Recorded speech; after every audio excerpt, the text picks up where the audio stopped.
Kesempatan kali ini saya akan mempresentasikan materi dari bab 1. Sebelumnya saya akan memperkenalkan diri terlebih dahulu. Saya sendiri sebagai pemateri Marcelino Rianto Pakondo dari kelas PT 01 Angkatan 2018. Pada bab 1, tujuan mempelajari pokok bahasan ini yaitu dapat menyebutkan definisi psikologi pendidikan, serta dapat menyebutkan ruang lingkup psikologi pendidikan dan sumbangan psikologi pendidikan baik secara teoris maupun secara praktis. Definisi psikologi. Psikologi berasal dari kata dalam bahasa Yunani psikologi yang merupakan gabungan dan kata fisik dan logos. Fisik berarti jiwa dan logos berarti ilmu. Secara harafiah, psikologi diartikan sebagai ilmu jiwa. Istilah fisik atau jiwa masih sulit didefinisikan, karena jiwa itu merupakan objek yang bersifat abstrak, sulit dilihat wujudnya. Meskipun tidak dapat dipungkiri keberadaannya, dalam beberapa dasar bahasa ini istilah jiwa sudah jarang dipakai dan diganti dengan istilah psikis. Hakikatnya, tingkah laku manusia itu sangat luas. Semua yang dialami dan dilakukan manusia merupakan tingkah laku.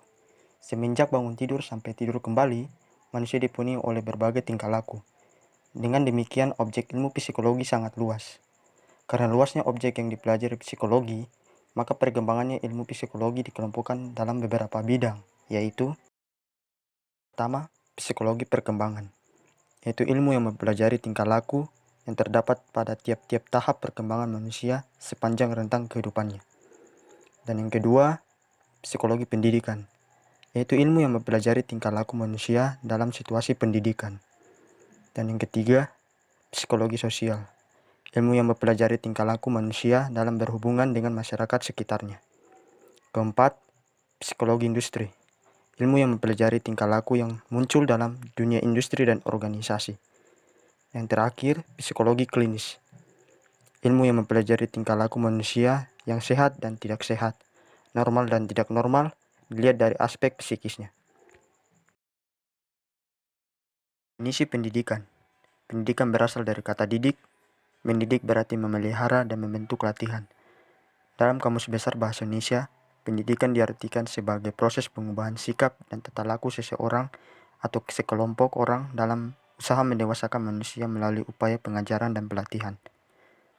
Dari definisi tersebut, simpulkan bahwa pendidikan adalah suatu usaha yang dilakukan secara sadar dan sengaja untuk mengubah tingkah laku manusia, baik secara individu maupun kelompok, untuk mendewasakan manusia melalui upaya pengajaran dan pelatihan. Definisi psikologi pendidikan. Berikut adalah definisi psikologi pendidikan menurut beberapa para ahli. Yang pertama, Wittgenstein pada tahun 1978. Ia mendefinisikan psikologi pendidikan sebagai studi sistematis tentang proses-proses dan faktor-faktor yang berhubungan dengan pendidikan manusia. Yang kedua, Sumadi Suryabrata pada tahun 1984. Ia mendefinisikan psikologi pendidikan sebagai pengetahuan psikologi mengenai anak didik dalam situasi pendidikan. Yang ketiga, Eliot pada tahun 1999. Ia mengatakan bahwa psikologi pendidikan merupakan penerapan teori-teori psikologi untuk mempelajari perkembangan, belajar, motivasi, pengajaran, dan permasalahan yang muncul dalam dunia pendidikan. Dari berbagai definisi tersebut, menyimpulkan bahwa psikologi pendidikan ialah ilmu yang mempelajari penerapan teori-teori psikologi dalam bidang pendidikan.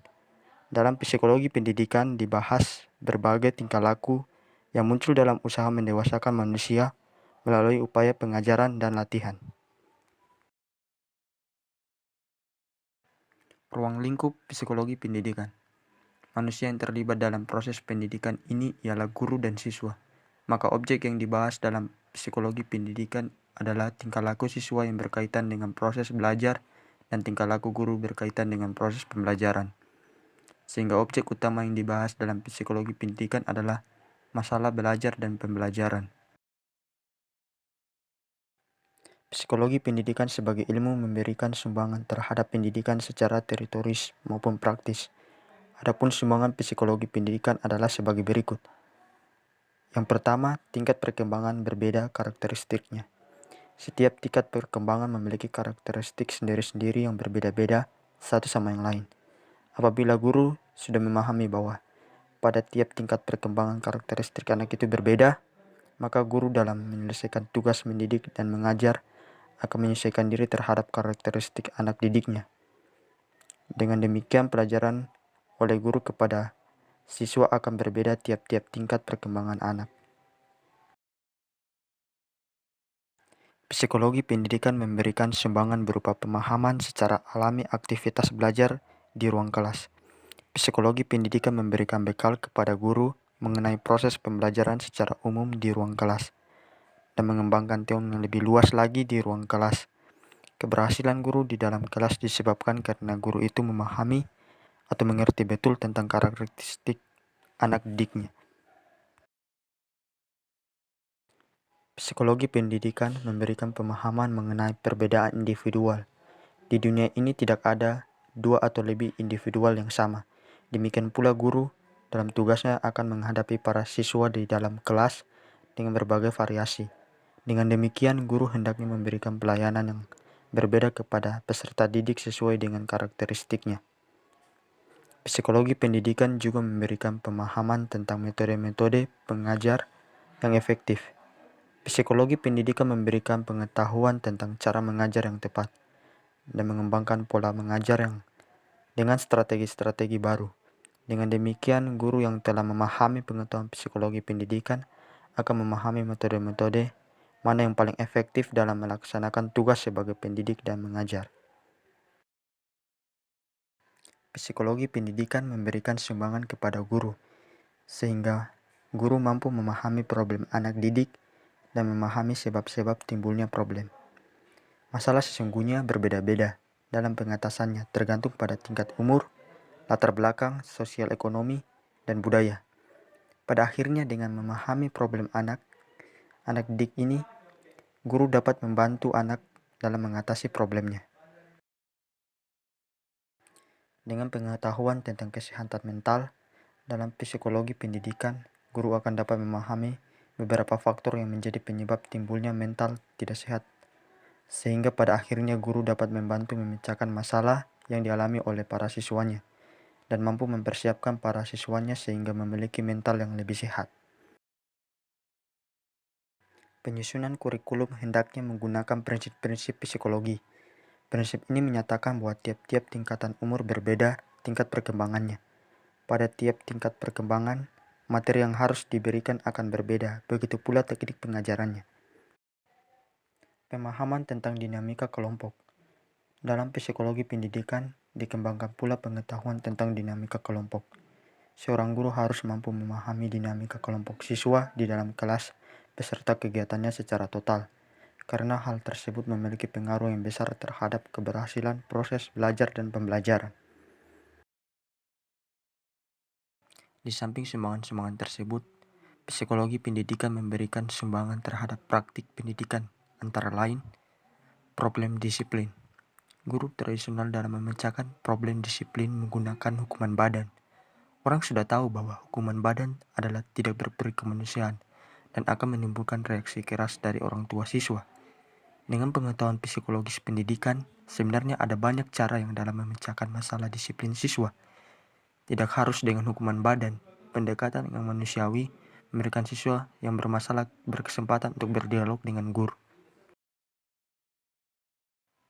Menggunakan audio visual sebagai alat untuk mencapai tujuan. Dulu guru tidak pernah menggunakan alat audio visual dalam proses pembelajaran. Psikologi pendidikan mengembangkan alat berupa audio visual dalam proses belajar mengajar, sehingga mempermudah proses pembelajaran. Jadwal pelajaran. Untuk menyusun jadwal pelajaran diperlukan pengetahuan psikologi pendidikan.